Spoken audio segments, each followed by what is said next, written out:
హల్లెలూయా. దేవుడికి ఎవరంటే ఎక్కువ ఇష్టం ఉంటుంది? ఆయన మాటకి ఎవరైతే విధేయులై ఉంటారో వాళ్ళంటేనే దేవుడికి ఎక్కువ ఇష్టమే ఉంటుంది. అంటే మన క్రైస్తవులందరినీ కూడా మనం చూసినట్లయితే అందరికీ కూడా బాగా వాక్యం వచ్చు. వాక్యం రాని పెట్టారు. ఆఖరికి కూడా నా కూతురు కూడా ఎంత బాగా అంటే నేను ఏదైనా మాట చెప్పాననుకో నాకు వాక్యంతోనే సమాధానం చెప్తుంది. కానీ పాటిస్తారా అంటే ఖచ్చితంగా పాటించదు. చాలా మంది క్రైస్తవులు చూసినట్లయితే వాక్యం తెలుసు కానీ దాన్ని పాటించి జీవించే వాళ్ళు చాలా తక్కువండి. ఎందుకంటే ఇప్పుడు మనం దేవుడికి దగ్గరగా మనం ఉండాలి అనుకున్నప్పుడు మనకు వాక్యం తెలిస్తే సరిపోతుందా? మనం విధేయులు అయిపోతామా? అంటే రోజు నేను ప్రార్థన చేస్తున్నాను కదా, రోజు నేను బైబిల్ చదువుతున్నాను కదా, నాకు బాగా వాక్యం వచ్చు కదా, ఎక్కడ అడిగితే కూడా నేను అక్కడి నుంచి ఆ వాక్యాన్ని ఎత్తి వాక్యానికి తిరిగి వాక్యాన్ని చెప్పగలను నేను అనుకుంటూ ఉంటాం. కానీ వాళ్ళందరూ దేవుడికి విధేయులుగా ఉన్నారా? కానే కాదు. దేవుడికి విధేయులుగా ఉండటం అంటే దేవుడు ఏదైతే మనకి చెప్తారో దాన్ని మనం లోబడటం, ఆ మాటని మనం ఎక్కడ కూడా తప్పిపోకుండా దాన్ని మనం ఎప్పుడైతే పాటిస్తామో అప్పుడు మాత్రమే మనము దేవుడికి విధేయులై ఉన్నట్లట. లేకపోతే మన దేవుడికి విధేయులై ఉన్నట్టు కాదు. ఎందుకంటే దేవుడు చాలా మందితో మాట్లాడతాడు. ఈ పని చేయి, ఈ పని చేయి, ఇలా ఉండు, ఇలాగ బ్రతుకు, ఇలాగ నువ్వు మార్చుకో, ఇలాగ నిన్ను సరి చేసుకో అని చెప్పి ప్రతి చోట కూడా పరిశుద్ధాత్మదేవుడు మాట్లాడకుండా ఉండనే ఉండడండి. ఎందుకంటే మనం ఎప్పుడైతే క్రీస్తుని అంగీకరిస్తామో అప్పుడే మనలోనికి పరిశుద్ధాత్మదేవుడు వచ్చేస్తాడు. ప్రత్యేకించి ఆత్మ వరములు రావాల్సిన అవసరం కాదు. ఆత్మ వరములు అనేది అన్య భాషలు మాట్లాడటము, దర్శనాలు ఇవన్నీ కూడా ఆత్మ సపరేట్ సెక్షన్. కానీ పరిశుద్ధాత్మదేవుడట క్రీస్తుని అంగీకరించాలంటే పరిశుద్ధాత్మదేవుడు లేకుండా ఎవరు కూడా క్రీస్తుని అంగీకరించడట. అంటే ప్రతి మానవుడి యొక్క జీవితంలో కూడా దేవుడిని మనం అంగీకరిస్తున్నామంటే ఖచ్చితంగా మనం ఏంటి పరిశుద్ధాత్మలో మనం ఉన్నాము. పరిశుద్ధాత్మ లేకుండా మనం లేము. ఆయన మనలో ఉన్నప్పుడు ప్రతి క్షణం కూడా ఆయన మనతో మాట్లాడతాడు. తప్పు చేస్తున్నప్పుడు దేవుడికి ఇది మనం ఒక పని చేస్తున్నాము అంటే ఆ పనిలో ఎక్కడైనా మనం తప్పిపోతున్నప్పుడు వెంటనే మన హృదయం రోజు లోపల నుంచి ఎక్కడో ఒక చోట గుచ్చుతూ ఉంటుంది అనమాట. తప్పు నువ్వు చేసేది, తప్పు నువ్వు చేస్తున్నావు అన్నప్పుడు అయ్యో దేవా నువ్వే కదా మాట్లాడుతున్నావు అని చెప్పి మనల్ని మనం సరి చేసుకోవాలి. అది మాట కావచ్చు, చేతలు కావచ్చు, ఇంక ఏదైనా సరే మనం కానీ దాన్ని చేసుకోలేదు అనుకోండి మనం దేవుడికి విధేయులైనట్టు కాదు. అక్కడే మనం ఏమైపోతాం, దేవుడికి మనం దూరం అయిపోతూ ఉంటాం అనమాట. అందుకనే దేవుడు చెప్పారు. మనం చూసినట్లయితే 22వ ఆదికాండము 22వ అధ్యాయము చదువుతా రోజా 1 నుంచి 8 వచ్చిన చదువుమా.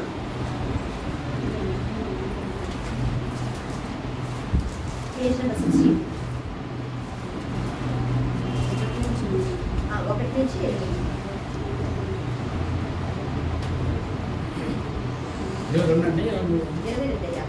ఆ సంగతులు దిగిన తర్వాత దేవుడు అబ్రహామును పరిశోధించాను.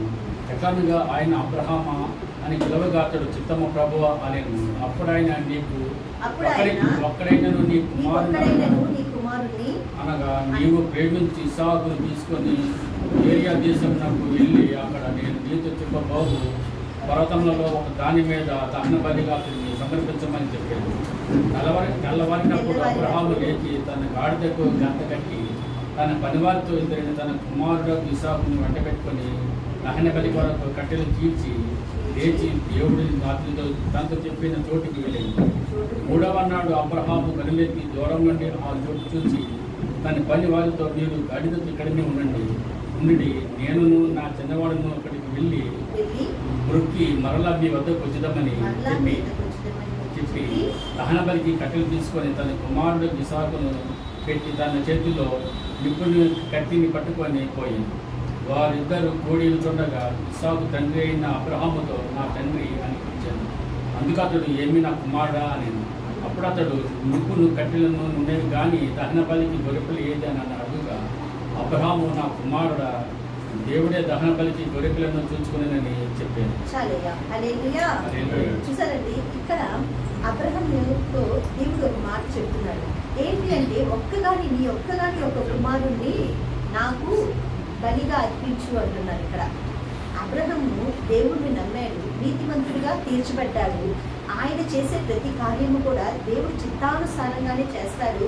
దేవుడికి ఏదైతే ఇష్టమో దాంట్లో ఆయన సంపూర్ణంగా అటుగాని ఇటుగాని తొలగిపోకుండా ఆయన దాంట్లోనే నడిచేవాడట. చూడండి, ఒక్కగాని ఒక కొడుకు, ఆయన కొడుకు ఎన్ని సంవత్సరాలకు ఆయన పుట్టాడు? 100 సంవత్సరాలకు పుట్టాడట. అంటే మనకి ఒక కొద్ది రోజులకి లేకుండానే ఏదైనా ఒక వస్తువు మనకు దొరికినా, ఒక చిన్న వస్తువే కాదు, కుమారుడు కుమార్తె తర్వాత సంగతి, ఒక చిన్నది లేక ఒక సెల్ ఫోన్ కొనుక్కున్నా, లేకపోతే కొత్తగా మనం ఒక టీవీ కొనుక్కున్నా, ఒక కారు కొనుక్కున్నా అపురూపంగా చూసుకుంటాం. ఎవరిని ముట్టనివ్వం. కనీసం కారేంద్రులు ఎవరు రోజు పొద్దుకి ఇలాగే చూస్తూ ఉంటాం వాకిట్లో చేరి. ఎవరన్నా దాన్ని గీత పెట్టేస్తారేమో, ఎవరన్నా దాన్ని ఏమైనా చేసేస్తారేమో అలా సెల్ ఫోన్ అయినా సరే ఎవరికైనా ఫోన్ ఇచ్చినప్పుడు వీళ్ళు ఎప్పుడు ఇచ్చేస్తారా బాబాయ్, వీళ్ళు ఎప్పుడు ఇచ్చేస్తారా ఫోన్ అని చెప్పి దాని మీదే మన దృష్టి ఉంటుంది అనమాట. అంత అపురూపంగా చూసుకుంటూ ఉంటాం. ఇప్పుడు ఎవరైనా ఒక కొత్త బట్టలే మనం తీసుకున్నా కూడా ఏమంటే అది వేసి చూసి దాన్ని బాగా తిప్పుకొని వచ్చేంత వరకు మనసు నెమ్మది ఉండదు. ఎవరైనా తీసేసుకున్నా సరే ఏదైనా సరే ప్రతిదీ కూడా మనకి చాలా అపురూపంగా మనం చూసుకుంటాం. అలాంటిది 100 సంవత్సరాల తర్వాత ఆయనకి కుమారుడు పుట్టినప్పుడు ఆ కుమారుడిని ఆయన ఎంత అపురూపంగా చూసుకుంటాడండి. ఎంత అపురూపం అంటే ఆయన ప్రాణమే ఇంకా ఏది కాదు, ఆరో ప్రాణం అంటారు కదా, ఆ ప్రాణం మొత్తం ఆయన దాంట్లో ఆయన మీదే పెట్టుకొని ఉంటాడనమాట. ఇంకొక దేని మీద కూడా ఆయనకి ఇష్టం ఉండదు. ఆయనకున్న దాసీల మీద కానీ, ఆయనకున్న వెండి మీద కానీ, బంగారం మీద కానీ, ఆమెకు భార్య మీద కూడా ఇష్టం ఉండకపోవచ్చేమో, ఆయనకున్న సిరి సంపదల మీద కానీ, దేని మీద కూడా సరే ఆయనకున్న అధికారం దేని మీద ఆయనకి ఇష్టం ఉండదు. ఎవరి మీద ఇష్టం అంతా కూడా ఆ కుమారుడు కావాలని దేవుడు అడిగినప్పుడు ఆయన ప్రాణం ఎలా విలువైపోయి ఉంటుంది, ఎంత బాధ అయిపోయి ఉంటుంది. నిజమేనా? ఎంతగా బాధపడిపోయి ఉంటాడండి ఆయన. మామూలుగా ఉండదు ఆయన పరిస్థితి. ఆ రాత్రంతా మనం మామూలుగా ఆయన బలి ఇచ్చాడని విశ్వాసుడు అని చెప్తున్నాము. నిజమే, ఆయన చాలా గొప్ప విశ్వాసి. కానీ ఆ కుమారుడిని ఆయన ఇవ్వడానికి ఆ రాత్రంతా ఆయన ప్రయాణం ఎలాగుంటుందంటే ఒక్క క్షణం నేను అనుకుంటున్నా ఒక్క క్షణం కూడా నిద్రపోయి ఉంటుందేమో.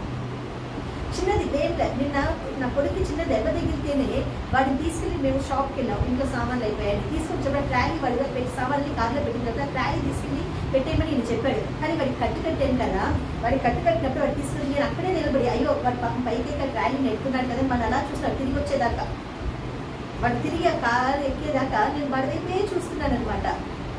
వాడి వైపే చూస్తున్నా ట్రాలీని పెట్టుకునేసి ఎప్పుడు తిరిగి వస్తాడని చెప్పేసి, అంటే వాడికి ఎక్కడ తిరిగి ఎక్కడ పడిపోతాడో లేక స్లిప్ అవుతుందో కట్టుకొని ఉన్నాడు కదా అనేసి ఆ నిమిషం కూడా నేను ఆ వైపే చూస్తున్నా. ఆ ఒక్క నిమిషానికే నేను చూశాను ఆ తండ్రి ఆ కుమారుని బలిగా ఇవ్వమన్నప్పుడు ఆ తండ్రి హృదయం ఎలా ఉండుంటుంది. ఆ రాత్రంతా నిద్రపోయి అస్సలు పోయి ఉంటాడు నాకు తెలిసి. నిద్రపోయి అంటే దేవుడికి ప్రశ్నించలేడు, అంటే ప్రశ్నించగలడు కాదని చెప్పడం. ఎందుకంటే ఒకసారి లోతు వరకు ప్రశ్నించాడు ఆయన. ప్రభా ఒక్కరినైనా నువ్వు ఉంటే, నీతిమంతులు ఉంటే నువ్వు వాళ్ళని విడిచిపెట్టమని లోతు వరకు అడిగాడు. కానీ తన విషయంకి వచ్చేసరికి ఆయన ఏం చేశాడు, ఏమీ అడగలేక సతమతం అయిపోతూ ఉన్నాడు.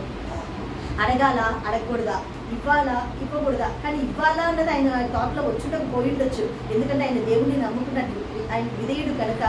కానీ ఆ ప్రయాణం అంతా కూడా ఒక ఆయనకి నరకం. అంటే చనిపోయిన తర్వాత మనుషులు కొంతమంది తప్పు చేస్తే నరకంలో పడిపోతారు అంటారు, కానీ అగ్ని ఆరాధన గురించి చూడండి. ఆ క్షణం ఆ రాత్రంతా కూడా ఆయన పరిస్థితి ఏంటంటే అదే పరిస్థితి అయి ఉంటుంది ఆయనకి. అంటే అగ్ని ఆరని చోట ఆయన పడేసినట్టు, పురుగు చారని చోట ఉన్నట్టు ఆయన దాంట్లో ఎంతగానో దిగులు పడితే ఎంతగానో కష్టపడి ఉండొచ్చు. కానీ దేవుడి మాటకు ఆయన లోబడటం ద్వారా ఆయన ఏం చేశాడంటే ఏదైతే అవని అనేసి ఆయన ముందుకు వచ్చాడు. కానీ ఆయన నీతిమంతుడు కనుక, దేవుడిని నమ్మాడు కనుక ఎక్కడో ఒక చోట ఆయన నీతిమంతులు పడిపోయినా తిరిగి లేస్తారన్నట్లుగా ఆయన ఎక్కడో ఒక చోట విశ్వాసం ఉండుండొచ్చేమో. నా కుమారుని దేవుడు తిరిగి నాకు ఇచ్చేస్తాడేమో, యోగుకి ఇచ్చాడు కదా మరలా నాకు కూడా ఇచ్చేస్తాడేమో అని ఆశ ఎక్కడైనా ఉండుండొచ్చేమో. కానీ చూడండి ఆయన కుమారుని పట్టుకొని ఆయన ప్రయాణమై వస్తూ ఉన్నాడు. ఆ కొడుకు కూడా చెప్పకుండా తీసుకొని వచ్చి ఆ పైకి ఆ కొండపైకి వెళ్ళేటప్పుడు ఇక్కడ ఆయన విశ్వాసాన్ని నేను ఎక్కడ చూశాను అనుకోండి, ఆయన యొక్క సేవకులతో ఆయన ఏం చేస్తారంటే ఆ పర్వతం దగ్గర ఆయన దింపేసి నేను నా కుమారుడు వెళ్ళి తిరిగి వచ్చేదేమో అని రాయబడింది అక్కడ. నేను బలిని అర్పించేసి వచ్చేస్తానని చెప్పలేదు ఆయన. ఏమంటాడంటే తిరిగి వస్తాము అంటే ఆయనలో నమ్మకం అది.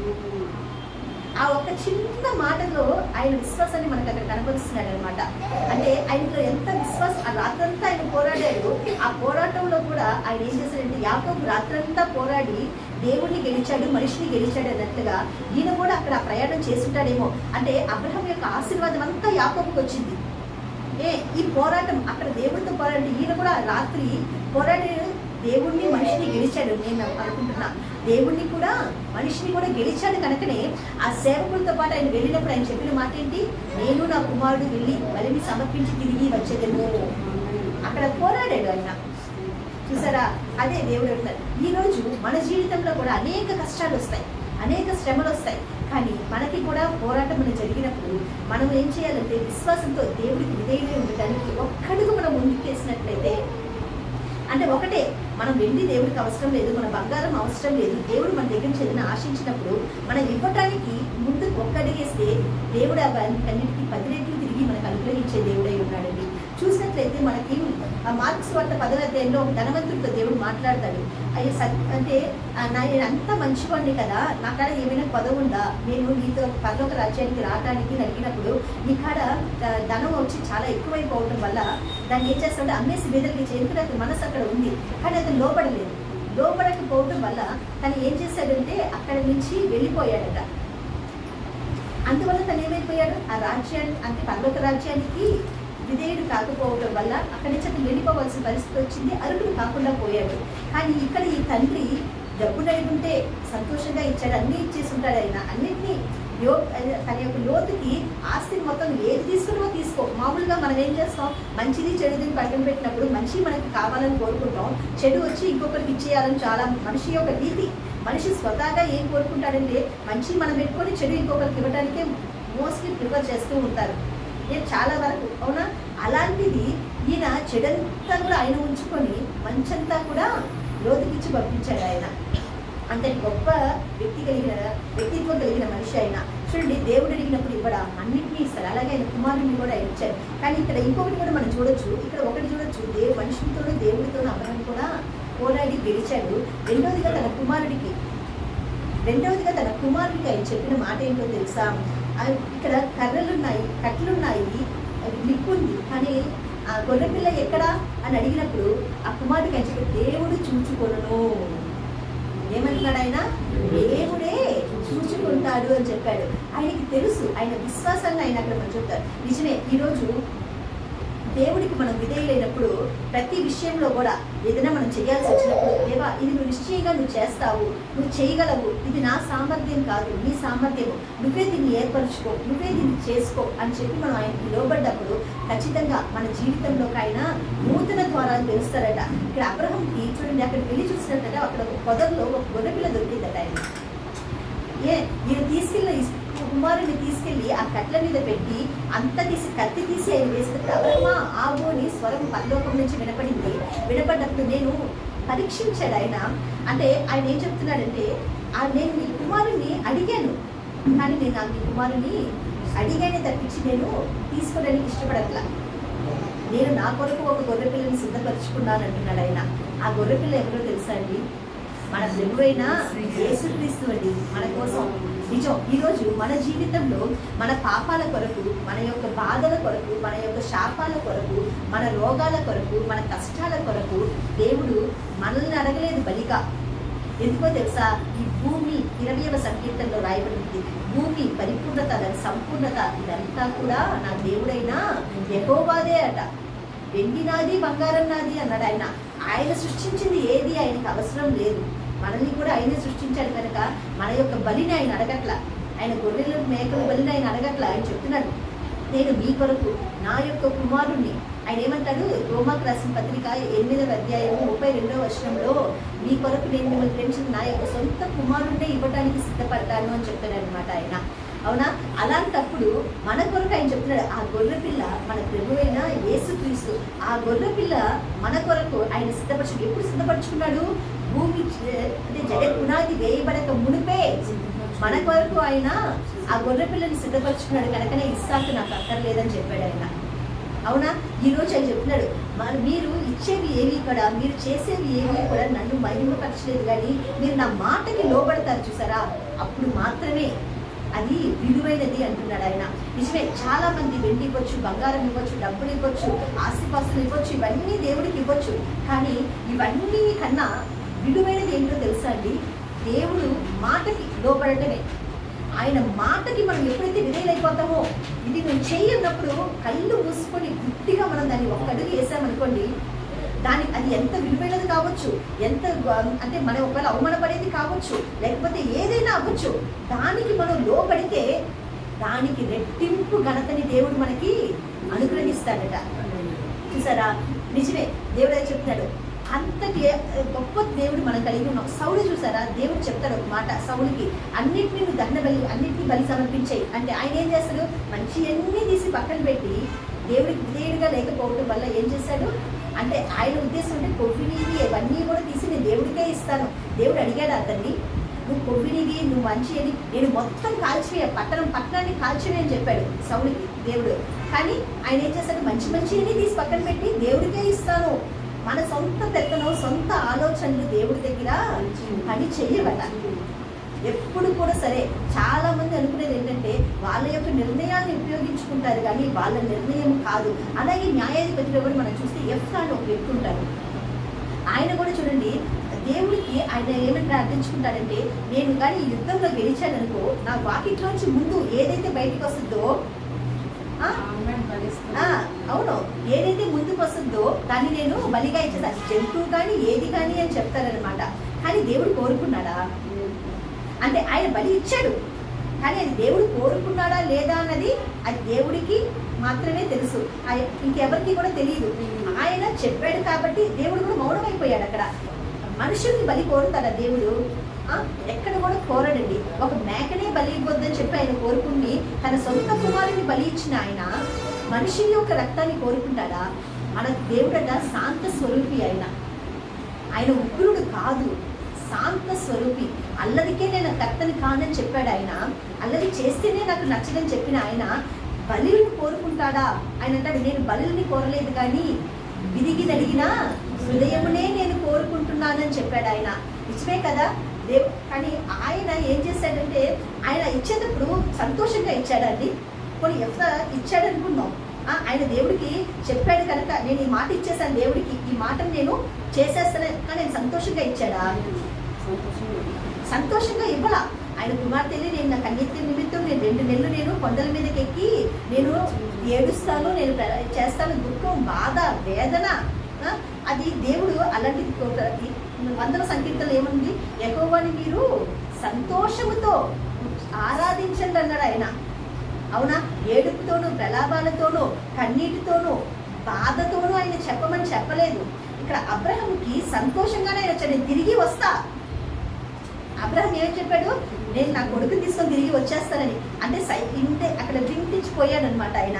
నేను వెళ్తున్నాను, గొర్రెపిల్ల నా కాడ లేదు, నా కాడ ఏమీ లేదు కానీ నేను బలి ఇచ్చే తిరిగి వస్తా అని చెప్పాడు. అక్కడ నమ్మాడు దేవుణ్ణి. అంటే ఈయన కూడా ఒకవేళ ప్రభువా నేను తప్పు చేశాను వాళ్ళకి ఏదైనా అనుకుంటే నేను వాళ్ళని అంత గొప్పదాన్ని నేను కాదనుకోండి, కానీ ఒకవేళ ఏదైనా దేవుడిని అడుగుంటే ఏదైనా పరిష్కారం చెప్పేవాడేమో. కానీ చాలా మంది ఏంటంటే ఇలాగే, అంటే వాళ్ళకి తోచినట్టు చేసేటట్టు కాదు. కానీ మనం దేవుడికి దగ్గరగా ఉండాలి అంటే దేవుడు ఏం చెప్తాడనేది ఫస్ట్ మనం వినాలి. ఆయనకి విధేయులుగా ఉండాలి అంటే ఆయన చెప్పింది మాత్రం ఎట్టి పరిస్థితిలోనూ ఇప్పుడు చేస్తాను, లేక రేపు చేస్తాను, ఎల్లుండి చేస్తానని మనం దాన్ని దాటేయకూడదు. దాటేయకుండా ముందుకు వెళ్ళినప్పుడు ఖచ్చితంగా దేవుడట మనల్ని ఆశ్రయిస్తాడట. యోహాను 1వ అధ్యాయం 29వ వచనము,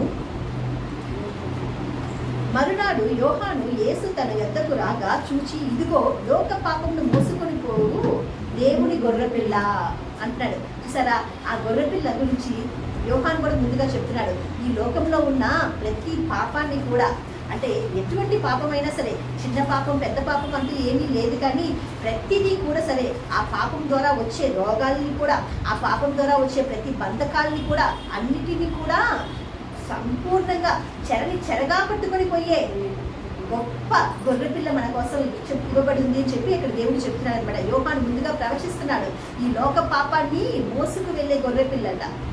అబ్రహాం దగ్గరికి ఆ పంపించిన అదే గొర్రెపిల్ల ఇక్కడ మన కొరకు కూడా పంపబడి ఉందండి. అదే చూడండి, యోహాను 1:36లో కూడా అదే రాయబడి ఉంటుంది అనమాట. అతడు వచ్చుచున్నాడు, యేసు వైపు చూచి, ఇదిగో దేవుడి గొర్రెపిల్ల అని చెప్పాను. అంటే ఎవరిని చూసి మనం ఈరోజు మన పాపాలు మనందరికీ మన కొరకు బలిగా దేవుడు ఎవరిని ఎన్నుకున్నాడు? మన ప్రభువైన యేసుక్రీస్తు వారిని ఎన్నుకున్నాడు. దాన్ని మనం గ్రహించాలా. ఈరోజు నా పాపముల నిమిత్తము నా తండ్రి ఆ సిలువలో ఆయన కుమారుని ఆయన ఇచ్చేశాడు. నా యొక్క రోగముల నిమిత్తము ఆయన బలిగా సమర్పించబడ్డాడు. నా యొక్క కష్టాల నిమిత్తము ఆయన అందుకనే ఆయన చెప్తాడనమాట, మీ బాధలు కానీ మీ కష్టాలు కానీ అన్నిటి కొరకు తన్ను తాను సమర్పించుకున్నాడని అక్కడ స్పష్టంగా మనకు అక్కడ చెప్తున్నాడు అనమాట. ఎటువంటిదైనా సరే తల్లి కడుపు అంటే చాలా మంది ఏమనుకుంటారంటే మేము పాపులం కాదు, మేము పరిశుద్ధులని, మేము పాపులం కాదు అనేసి అనుకుంటూ ఉంటారు. తల్లి గర్భంలో మనం ఉండగానే మనం పాపులమే అంటాం, అవునా?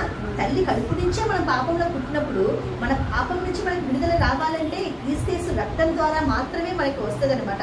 అందుకని మొదటి పేతురులో మనం చూసినట్లే 1వ అధ్యాయం 19వ వచనంలో అమూల్యమైన రక్తము చేత అనగా నిర్దోషమును నిష్కలంకమును గొర్రెపిల్ల వంటి క్రీస్తు రక్తము చేత విమోచింపబడితిమి మీరు ఎరుగుదురు కదా.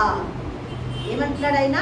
మనం మనం విమోచించబడుతున్నాము, మనం ఎలాగైతే మనం రక్షించబడుతున్నాము, క్రీస్తు రక్తము ద్వారా అమూల్యమైన, ఏంటి మామూలు ఈ గొర్రెపిల్ల రక్తాలు కాదు కానీ అమూల్యమైన ఆ రక్తము చేత అనగా నిర్దోషమైన నిష్కలంకమైన గొర్రెపిల్ల అంటే యేసుప్రభు వారి దగ్గర ఏ దోషము లేదని చెప్తారు ఆయన్ని. మనం చూసినట్లయితే ఆయన బలి చేసేటప్పుడు ఈయన దగ్గర నాకు ఏ దోషము కానరాలేదే అంటాడనమాట.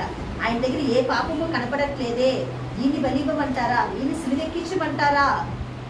ఆయన దగ్గర కానరాలేదు కానీ మన అందరి దగ్గర కనపడుతుంది. మన అందరి దగ్గర ఎవరి దగ్గర పాపం లేదు. పుట్టిన చంటి బిడ్డ మొదలుకొని ప్రతి ఒక్కరం పాపంలోనే పుట్టాం. అందుకనే మన పాపముల నిమిత్తం మన ప్రతిరూపముగా మన స్వరూపం ఆయన ఏం చేస్తున్నాడో ఆ సిలువలో. అందుకని దేవుని స్వరూపంలో మనం మారాలి అంటే ఆయన రక్తం చేత మనం కడగబడ్డప్పుడు, ఆయన రక్తం చేత మనము కొనబడ్డప్పుడు మన జీవితాన్ని మనం మార్చుకోగలుగుతాం. లేకపోతే మన జీవితంలో ఎక్కడ కూడా మార్పు అనేది ఉండదు. క్రీస్తు మనలోనికి రాకపోతే మనం అదే పాపపు జీవితము, అదే పాపంలోనే సాంగత్యం చేసుకుంటూ మరణంలోకి వెళ్ళిపోయి, పాపానికి జీతం ఏంటండి? మరణము. ఆ మరణంలో మనం వెళ్ళిపోయి మనం ఏమైపోతాం? నరక పాత్రలు అయిపోతామట. ఆయన ప్రభువు చెప్తారు, నేను ఈ లోకంలో ఎంతగానో ప్రేమించాను కనుక నా యొక్క అద్వితీయ కుమారుణ్ణి నేను ఈ లోకంలోకి పంపానని చెప్తున్నాడు ఆయన. అంటే అంత గొప్ప దేవుడు మన కొరకు ఆ గొర్రెపిల్లగా మనల్ని పంపించి మన పాపములన్నింటిలో నుంచి మనల్ని విడుదల చేయడం కొరకేనండి. అవును, చూడండి రెవల్యూషన్ ప్రకటన గ్రంథంలో మనం చూసినట్లయితే 5వ అధ్యాయం 12వ వచనంలో మనం చూడొచ్చు. వారు వధింపబడిన గొర్రెపిల్ల శక్తియు ఐశ్వర్యమును పొందునట్లు గొప్ప స్వరము మాతో చెప్పెను. ఏమంటున్నారండి అక్కడ? వధించబడిన గొర్రెపిల్ల శక్తి. ఆ గొర్రెపిల్ల ద్వారా మనకి ఏమేమి వస్తుంది? వధించబడ్డ గొర్రెపిల్ల ద్వారా మనకి ఏమేమి లభిస్తుంది? శక్తి, ఐశ్వర్యము, పొందదగిన వారమని. మనం ఎవరమట? పొందదగిన వారమట. మనకు ఆయన శక్తిని ఇస్తాడట. ఆయన శక్తి సమస్త వ్యాధుల నుండి, సమస్త చీకటి శక్తుల నుండి మనల్ని విడిపిస్తుంది అనమాట. ఆయన ఐశ్వర్యము మన యొక్క దరిద్రంలో నుంచి మనల్ని విడుదల చేస్తుందని చెప్తున్నాడు అనమాట. ఆయన రక్తంతో మనల్ని కడిగినప్పుడు, ఆయన రక్తాన్ని మనం ఆశ్రయించినప్పుడు మనకి ఏమవుతుందండి? మనకి ఇవి రెండింటి మీద కూడా మనకి దేవుడు అధికారాన్ని ఇస్తున్నాడట. అంటే ఈ లోకంలో ఉన్నవంతా ఏంటి? చీకటి శక్తులు, దరిద్రము, ఇవన్నీ కూడా ఈ లోకంలో ఎక్కువగా పట్టుకొని ఏంటంటే మనుషులందరూ కూడా బాధపడేది దేనికి? మనుషులు ఎక్కువగా బాధపడతారండి. రోగానికి బాధపడతారు, మిగతా చీకటి శక్తులకు బాధపడతారు, తర్వాత దరిద్రానికి బాధపడతారు. ఈ మూడు కూడా చాలా విపరీతమైన కష్టాన్ని తీసుకొస్తుంది. ఎంత గొప్ప వ్యక్తి అయినా సరే వాడు బాగా బతికి ఒక్కసారి పడిపోతే, ఆ దరిద్రంలో పడిపోయాడు అనుకోండి, వాడి కుక్క కూడా తిరిగి చూడండి, అవునా? ఎంతదైనా సరే. అదే కానీ ఒక అనారోగ్యంతో బలంగా ఉన్న వ్యక్తి అనారోగ్యంతో పడిపోతే వాడిని ఒక మనిషి కూడా పట్టించుకోడు, ఎంతవాడైనా సరే, అవునా? వీడు ఇంత గొప్ప సేవ చేశాడు కదా, ఇంత గొప్పగా అందరికీ సహాయం చేశాడు కదా, అనారోగ్యం పడిపోతే పట్టించుకుంటారా? ఎవరిని పట్టించుకోడు. కానీ మన క్రీస్తు రక్తం ద్వారా మన కొరకు వధింపబడిన ఆ గొర్రెపిల్ల ద్వారా అట మనకి శక్తిని, ఐశ్వర్యాన్ని మనం పొందదగిన అర్హులమని చెప్తున్నాడు అనమాట. అలాంటప్పుడు మనం ఏం చేయాలా? అబ్రహాం ఎలా గెలిచాడు? మనుషులతోనూ దేవుడితోనూ పోరాడు. యాకోబు ఎలా గెలిచాడు? మనుషులతోనూ దేవుడితోనూ పోరాడి గెలిచాడు. రాత్రంతా వాళ్ళ యొక్క ప్రయాణం యాకోబు యొక్క గురించి స్పష్టంగా రాయబడింది, కానీ ఇక్కడ అబ్రహాం గురించి మనకి ఇక్కడ రాయబడలేదు. కానీ నిజంగా మనం చూసినట్లయితే అబ్రహాం ఏ మార్గంలో వెళ్ళాడో యాకోబు అదే మార్గంలోనే వెళ్ళారు ఆయన, అవునా? ఈరోజు అబ్రహాం యొక్క వారసులు గనక యాకోబు ఇశ్రాయేలు వంశస్థులు అంటే ఆయన రక్తంతో కొన్నప్పుడు మనం కూడా ఆ యాకోబు బిడ్డలమే, అవునా? నాకు దేవుడు దర్శనంలో ఆయన స్వరంతో మాట్లాడినప్పుడు నన్ను పిలిచిన మాట ఏంటో తెలుసా? యాకోబు వంశస్థురాలా అంటే ఇప్పుడు నేను ఎలా నీతో మాట్లాడుతున్నానో ఇలాగ నాతో ఆయన మాట్లాడాడు.